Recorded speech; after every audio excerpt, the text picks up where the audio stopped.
retour au review sur la chaîne Fury Sanctuary avec la Figma numéro 143 tirée de Guilty Crow, un animé. On se retrouve avec Inori Yuzuriha. Donc la figurine, on la retrouve avec la boîte habituelle de chez Max Factory, personnages, les visages, on voit ses guns à travers tout simplement le plastique, le robot. Donc derrière, enfin déjà sur les pans, on retrouve habituellement voilà, différentes poses du personnage, derrière également différentes possibilités, l'amplitude de mouvement, les accessoires, les visages, etc. Maintenant on déballe, vous avez l'habitude, et on l'attaque. Dans la boîte, on retrouve deux parties.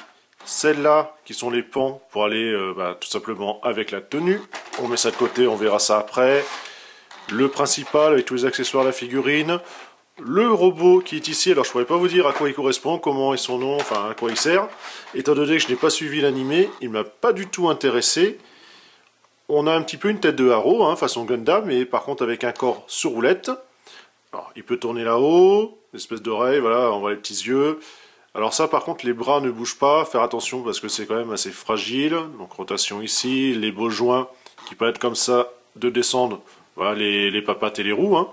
Roues bien sûr qui ne tournent pas, vu la taille, tout à fait logique. Ici voilà quand même un petit peu des prises, une espèce de queue, bon. Un petit personnage, bon pourquoi pas, mignon.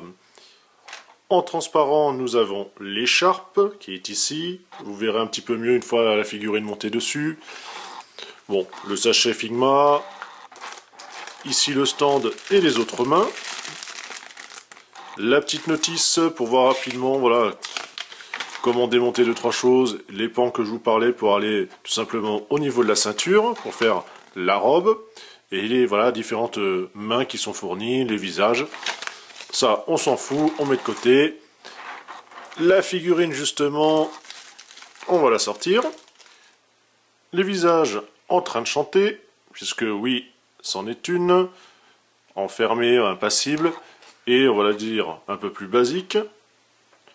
Donc toujours très belle, bien au niveau finesse, détail, hein, c'est de la Figma. Ici, on voit que sa tenue c'est un petit peu tigré, voilà, d'un rouge orangé, plus bel effet, toujours du détail.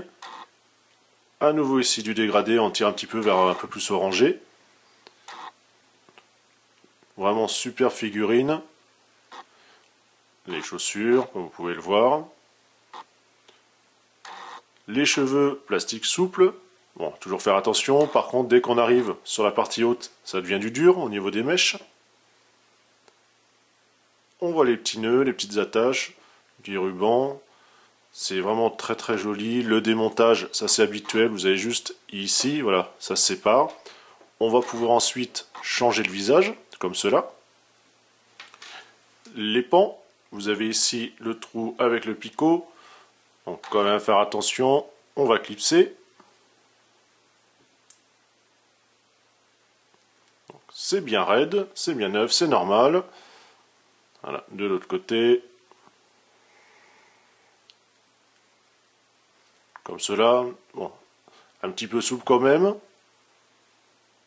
On dirait un peu une espèce de fleur, hein, ce qu'on retrouve un petit peu, voilà, étoiles, etc.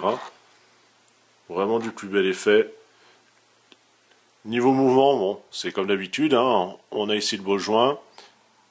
Au niveau, voilà, du torse. Ensuite, on a au niveau des cuisses, genoux. Ici, alors, les chevilles sont un petit peu gênées, effectivement, par cette pièce-là. On a l'épaule. Toujours faire attention, le coude, et puis bon, la main c'est un axe, hein. Puis après, hop, il permet de plier ici, puisque vous avez un autre axe qui passe dans la main. En plus des points fermés, comme vous avez pu voir dans la notice, vous avez les versions ouvertes, les versions pour tenir justement une arme, en version on va dire un peu plus claque, et également des armes, et cette fois-ci avec l'index, comme si elle allait tout simplement presser la gâchette. On voit comme ça donc les mains avec les gants, et cette petite marque en V noire, très bien détaillée. Une petite pièce supplémentaire quand on va voir le stand. Donc la base, la tige, toujours faire attention, pensez bien à desserrer pour justement pas trop forcer, puisque bon, ça arrive souvent que ça casse à la base. Vous avez cette pièce là en fait, une espèce de petit coude, voilà, qui va se mettre entre ici et le dos du personnage. Comme ça, voilà, ne pas trop gêner ou mettre des poses un peu plus complexes. Cette pièce-là, justement, ou la tige habituelle, vont venir tout simplement au creux des reins pour se fixer là. La belle s'est endormie comme un ange. Vous aimez ce personnage, la figurine, les Figma ou l'animé, jetez-vous dessus. Toujours bien détaillé, absolument superbe. Moi, je vais vous mettre en complément quelques photos pour vous montrer les amplitudes de mouvement, les différents accessoires, voilà, comment ça peut être présenté ou autre.